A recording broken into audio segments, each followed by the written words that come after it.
दुश्मन जो है अपनी रणनीति दुश्मन की कैपेबिलिटी के हिसाब से बदलता है। अब 26/11 नहीं होगा,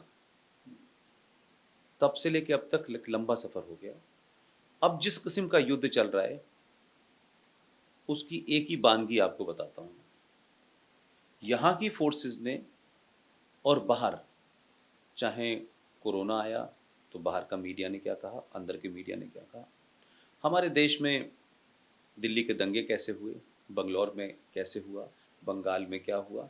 लेकिन आप सोचिए कि न्यूयॉर्क टाइम्स, जिसे भारत का एलीट बहुत ही बड़ा अखबार और बहुत ही प्रबुद्ध अखबार, क्योंकि हम सब लोगों के अंदर गुलामी के कीटाणु अभी भी हैं और इस कॉलोनियल मानसिकता की वजह से हम ये समझते हैं कि हमारे यहाँ का कोई भी आदमी अच्छी बात कहता है तो उसकी कोई वैल्यू नहीं होती, लेकिन गोरा कुछ भी बात कह दे तो हम उसे अपने सर पे रख लेते हैं। न्यूयॉर्क टाइम्स ने अभी अपना एक विज्ञापन निकाला है कि भारत के दिल्ली और मुंबई ब्यूरो के लिए उन्हें किसी एक आदमी की तलाश है, और उस नौकरी के विज्ञापन में ये लिखा है कि नरेंद्र मोदी भारत में मुसलमानों को समाप्त करना चाहता है, हिंदू राष्ट्रवाद स्थापित करना चाहता है, यानी जो उस ब्यूरो पे बैठेगा उसको एंटी मोदी ये नरेटिव जो पूरा करेगा उसको नौकरी देंगे। आप खुद एक पत्रकार हैं, आपकी इतनी बड़ी टीम है हिंदुस्तान पोस्ट की, उसमें इतने सारे लोग शामिल हैं, उसके बावजूद भी कभी आप ऐसा कर सकते हैं कि साहब जो आदमी मुसलमानों को गाली देगा, जो इस्लाम को गाली देगा, हम उसे नौकरी पर रखेंगे। लेकिन न्यूयॉर्क टाइम्स के उस जो विज्ञापन है उसमें ये लिखा हुआ है। तो आज नरेटिव बदल गया है, झगड़ा वही है। अब यहाँ कसाब भेजने की जरूरत नहीं है, क्योंकि भारत के अंदर हजारों कसाब पैदा कर दिए हैं। तो सरकार संवैधानिक तौर पे कोई कार्य करे तो भी वो एंटी मुस्लिम है, सरकार कोई संविधान के थ्रू करे तो भी है, पार्लियामेंट के थ्रू करे तब भी है। तो एक नरेटिव कंटिन्यूअसली पूरी देश दुनिया में बन रहा है कि नरेंद्र मोदी इस देश को बर्बाद कर रहा है, हम इकोनॉमी में बर्बाद हो रहे हैं, हेल्थ में लोग मारे गए हैं, मुसलमानों के लिए ये तो एक क्रिएट किया जा रहा है बाहर की सड़कों पे।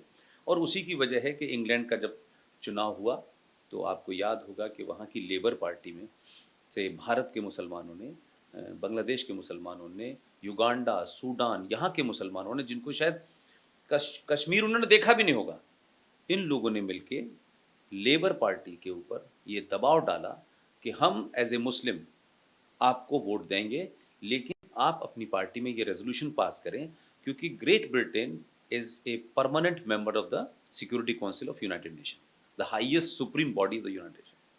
आप ये पास करें कि अगर आपकी पार्टी लेबर पार्टी सरकार में आती है तो आप यूएनओ में भारत के खिलाफ धारा 370 के लगाने के खिलाफ वीटो करेंगे।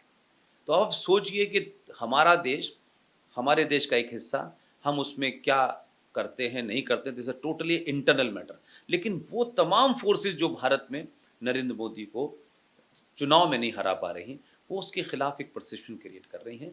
तो आप ये कह सकते हैं कि तब एक कसाब आया था, उसने मुंबई के वासियों को उनका दिल दहला दिया था, 55-56 हज़ार करोड़ की इकोनॉमी को नष्ट किया था और यहाँ के लोगों के मॉरल को डाउन किया।